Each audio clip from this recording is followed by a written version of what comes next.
Selamat datang kembali di channel Sitora TV yang selalu membahas berita terbaru terupdate terpercaya. Hari ini ada 4 berita yang mengejutkan tentang Prabowo dan Gibran.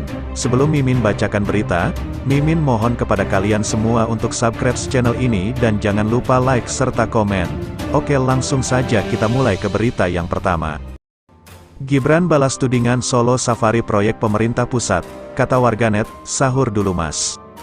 Wali Kota Surakarta, Gibran Rakabuming Raka baru-baru ini membalas tudingan netizen yang menyebut Solo Safari merupakan proyek dari pemerintah pusat. Awalnya, Gibran mengunggah di akun X miliknya mengenai pembangunan Solo Safari fase 2 yang telah selesai. Cawapres nomor urut 02 tersebut juga menuliskan mengenai banyaknya wahana di bagian Solo Safari terbaru tersebut. Unggahan Gibran tersebut mendapat banyak respons dari warganet, tidak terkecuali komentar negatif terkait pembangunan Solo Safari. Rupanya, komentar warganet tersebut langsung dibalas oleh Gibran di akun X miliknya. Solo Safari bukan proyek pusat dan tidak menggunakan APBN, cuit Gibran. Warganet lainnya ikut juga mengomentari balasan Gibran tersebut. Banyak yang mengingatkan suami Shelly Ananda tersebut agar tidak lupa sahur. Sahur dulu mas, komentar akun @hh. Mas Wapres Wali ini kerja sama dengan Taman Safari kan? Kalau mau buka di Bandung gimana ya mas? Selamat sahur Mas Wapres, komentar akun @afkel. Kabar yang kedua, KPU Sumsel sebut Sirekap rugikan perolehan suara Anies Muhaimin, jadi catatan khusus. Ketua Komisi Pemilihan Umum, KPU, Sumatera Selatan Andika Pranata Jaya mengakui bahwa gangguan yang sempat terjadi pada sistem Sirekap merugikan Anies Baswedan Muhaimin Iskandar. Paslon nomor urut 1 tersebut mengalami kerugian terkait perolehan suara. Andika menyebut gangguan pada sistem Sirekap sempat terjadi saat rapat pleno terbuka rekapitulasi suara di tingkat provinsi. Menurutnya, banyak kesalahan input dalam portal Sirekap. Alat bantu Sirekap dari KPU tidak berfungsi sebagaimana mestinya dan banyak terjadi kesalahan input serta jumlah hasil suara yang sangat merugikan paslon nomor urut 1, kata Andika di Jakarta, Senin, tanggal 11 Maret tahun 2024. Andika pun menyebut pihaknya akan menjadikan gangguan Sirekap yang merugikan suara Anies Muhaimin sebagai catatan khusus saat rekapitulasi tingkat nasional.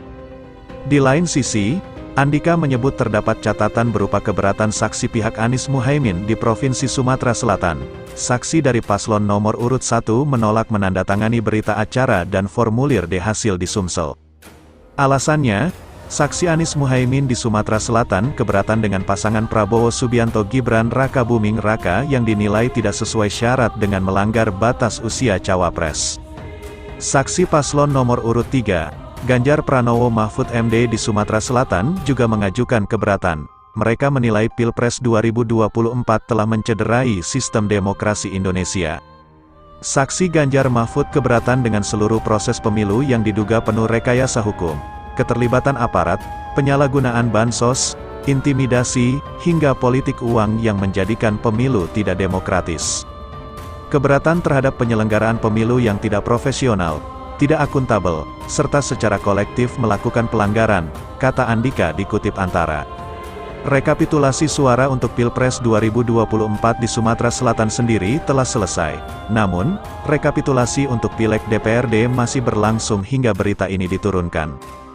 Di Sumatera Selatan, perolehan suara Anies Muhaimin sebanyak 997.299 suara, pasangan Prabowo Gibran sebanyak 3.649.651 suara, dan pasangan Ganjar Mahfud 606.681 suara. Kabar yang ketiga, Prabowo Gibran menang di Jateng, saksi Anies dan Ganjar ogah tanda tangan.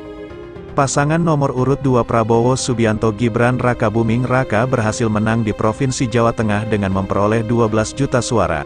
Hal tersebut terungkap dalam rekapitulasi perolehan suara nasional Pilpres 2024 yang digelar di kantor KPU, Menteng, Jakarta Pusat, Senin, tanggal 11 Maret tahun 2024 malam. Ketua KPU Jateng Handi Tri Ujiono memaparkan, Prabowo Gibran mengumpulkan 12.096.454 suara. Lalu, di urutan 2, pasangan nomor urut 3 Ganjar Pranowo Mahfud MD menyusul, dengan memperoleh 7.827.335 suara. Di urutan paling buncit, ada pasangan nomor urut 1 Anies Baswedan Muhaimin Iskandar yang memperoleh 2.866.373 suara. Handi menjelaskan, dalam proses rekapitulasi di tingkat provinsi, saksi Anies Muhaimin dan Ganjar Mahfud sempat menyatakan keberatan. Walhasil, mereka tidak mau menandatangani formulir D hasil Pilpres 2024. Keberatan dari saksi paslon 01 dan 03 tidak mau tanda tangan formulir D hasil PPWP, kata Handi. Adapun jumlah pengguna hak pilih sebanyak 23.475.811 pemilih sesuai dengan jumlah surat suara sah dan tidak sah. Lalu, terdapat surat suara sah sebanyak 22.790.162, serta surat suara tidak sah sebanyak 685.649. Ketua KPU Hashim Asyari pun mengesahkan rekapitulasi suara di Jateng. Bisa kita sahkan PPWP untuk Jateng, bismillah, sah, ucap Hashim.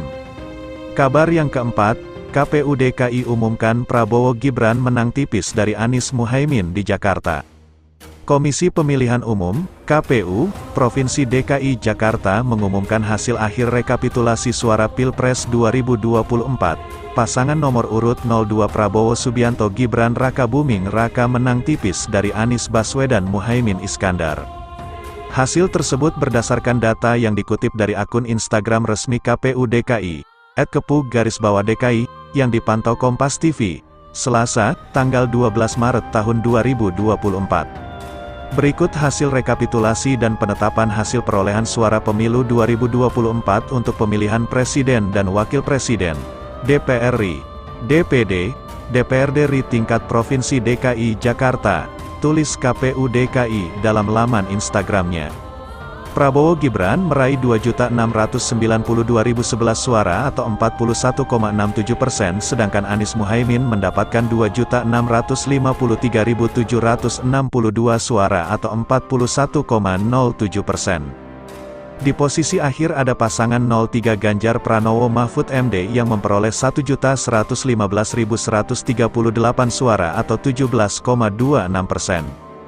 Sementara untuk hasil penghitungan perolehan suara DPR RI tingkat Provinsi DKI Jakarta, ditempati oleh Partai Keadilan Sejahtera, PKS, yang memperoleh 1.143.192 suara atau 19,01%. Posisi kedua, ditempati oleh PDI Perjuangan, PDIP, yang meraih 941.794 suara atau 15,65%. Selanjutnya di urutan ketiga ada Partai Golkar dengan perolehan 617.073 suara atau 10,26%.